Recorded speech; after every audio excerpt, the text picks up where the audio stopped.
주범 조주빈의 신상 공개에 이어 박사방 운영자들에 대한 검거가 이어지고 있습니다. 육군 일병 이기아와 18세 부따까지 공범들이 구속됐습니다. 텔레그램 성착취 단체 대화방 시초격인 N번방 운영자 각각에 대한 포위망이 좁혀졌고 고단방 운영자 와치맨은 검찰이 징역 3년 6개월을 구형했다 솜방망이 처벌 논란 이후 변론 재개에 들어갔습니다.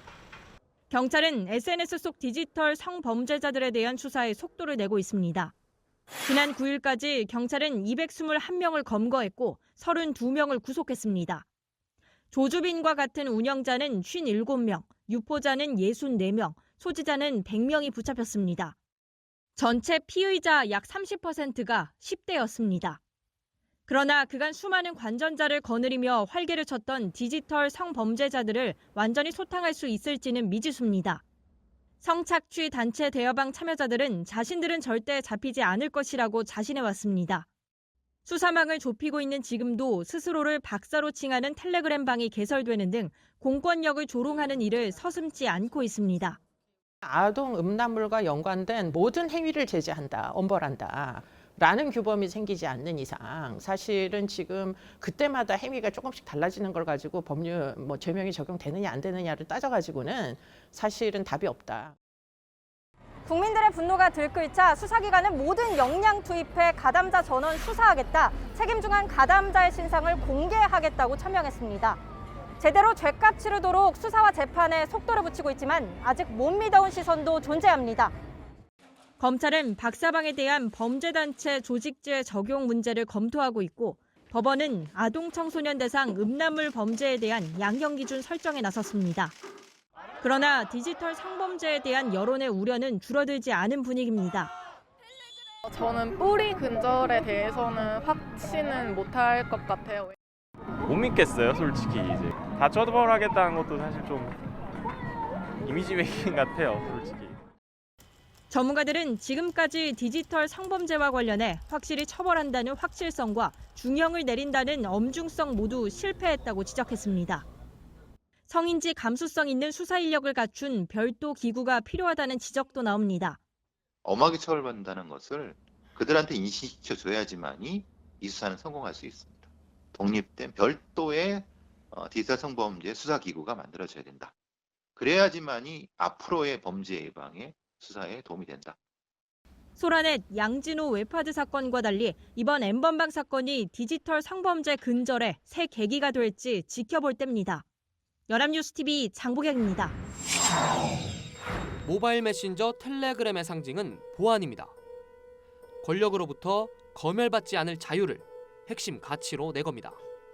실제로 텔레그램은 IS 테러범들의 소통 창구로 활용됐지만 개인 사생활 권리가 테러 위협보다 더 중요하다며 테러범 정보를 외부에 제공하지 않았습니다.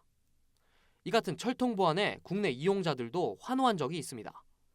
2014년 박근혜 정부가 사이버 검열을 강화하겠다고 밝히자 텔레그램으로의 망명이 일어나기도 했습니다. 텔레그램의 비즈니스 모델은 우리는 철저하게 익명성을 보장해 주겠다. 그리고 어떤 정보하고도 협조 안 하겠다. 클라우드 업체들하고 비밀 계약을 맺어서 계속 옮기는 거지 뭐. 하지만 이런 텔레그램의 보안성은 양면성을 갖고 있습니다. 표현의 자유를 극대화한다는 측면이 있는 반면 범죄에도 활용될 수 있습니다. N번방 관련 범죄자들이 오랜 시간 미성년자의 성착취물을 공유할 수 있었던 것도 바로 이 보안성 때문입니다. 철저하게 익명성이 보장되다 보니 성착취물의 유통과 같은 범죄 행위가 텔레그램으로 집중되는 경향이 있습니다. 하지만 텔레그램은 범죄에 활용되는 수많은 플랫폼 중 하나에 불과합니다. 성착취물은 우리가 일상적으로 사용하는 모바일 앱에서 과거부터 판매돼 왔습니다. 이게 아무렇지도 않게 거래가 될 수 있는 사회였던 거예요. 지금까지 아무 제재가 없는 거죠.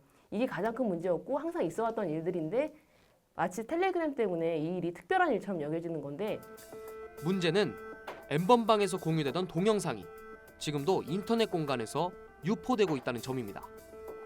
또 그 동영상을 찾아보려는 사람들은 여전히 많습니다. 전문가들은 미성년자 성착취물의 확산을 막기 위해선 디지털 성범죄의 개념과 특성을 정리하고 적절한 법 체계를 마련해야 한다고 강조합니다.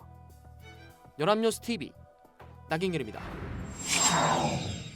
N번방 사건이 일파만파 퍼지자 정치권도 발빠르게 나섰습니다. 특히 총선을 앞두고 있는 만큼 여야는 경쟁적으로 대책을 마련하겠다고 밝혔습니다. 더불어민주당은 검사 출신인 백혜련 의원을 필두로 N번방 사건 재발 금지 3법을 발의했습니다. 동시에 민주당 디지털 성범죄 근절 대책단은 법무부와 여성가족부, 경찰청과 발맞춰 국회 차원의 대책을 마련하겠다고 강조했습니다. 현행 법률과 제도에 허점이나 사각지대는 없는지 살펴보고 가해자에 대한 엄중한 처벌과 피해자 중심의 보호 대책 및 인권 보호 조치를 마련할 것입니다. 미래통합당도 질세라 태스크포스를 꾸려 대책을 내놨습니다. 역시 검사 출신인 서울 송파갑 김웅 후보와 버닝썬 공익제보자 김상규 씨 등이 참여하는 N번방 사건 대책위원회는 재발 방지를 위한 종합대책을 제안했습니다. 또한 자당 인사가 유사한 성범죄 사례와 연루될 경우 출당을 비롯해 초강력 조치를 하겠다고 밝혔습니다. 피해자의 지원과 치료를 위하여 관련법을 개정하겠습니다. 구체적인 방안을 마련하겠습니다. 범죄가 뿌리 뽑힐 때까지 방법을 반드시 찾아내겠습니다. 하지만 뒷북 대응이라는 비판을 피하기는 어렵습니다. 지난해에만 성범죄, 특히 아동이나 청소년을 대상으로 한 성범죄를 막기 위한 관련법 개정안은 20건 넘게 발의됐지만 대부분 계류 중입니다. 올해 초 이미 N번방 방지법이 국회 입법청원 1호 법안이 됐는데도 정작 본회의에는 상정조차 되지 못했습니다. 무엇보다 N번방 이후에 또 다른 성범죄를 예방할 수 있겠느냐는 우려를 무시하기 어렵습니다.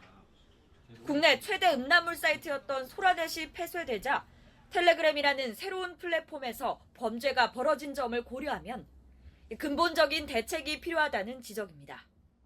사안의 심각성이라든지 중대성, 긴급성 이런 것을 보는 게 아니라 여론이 있어야 움직이는 국회 굉장히 문제적이라고 생각하고요. 지금 와서 다시 법안들을 부랴부랴 내고 하는 모습은 참 이제 계속 실망스럽게 봐왔던 국회의 모습을 반복하고 있다고 생각합니다. 전문가들은 또 당장은 형량을 높이는 특단의 대책이 필요하더라도 장기적 관점에서 정부와 국회가 디지털 성범죄를 바라보는 근본적 인식 변화를 이끌어야 한다고 조언합니다. 연합뉴스 TV 구하림입니다.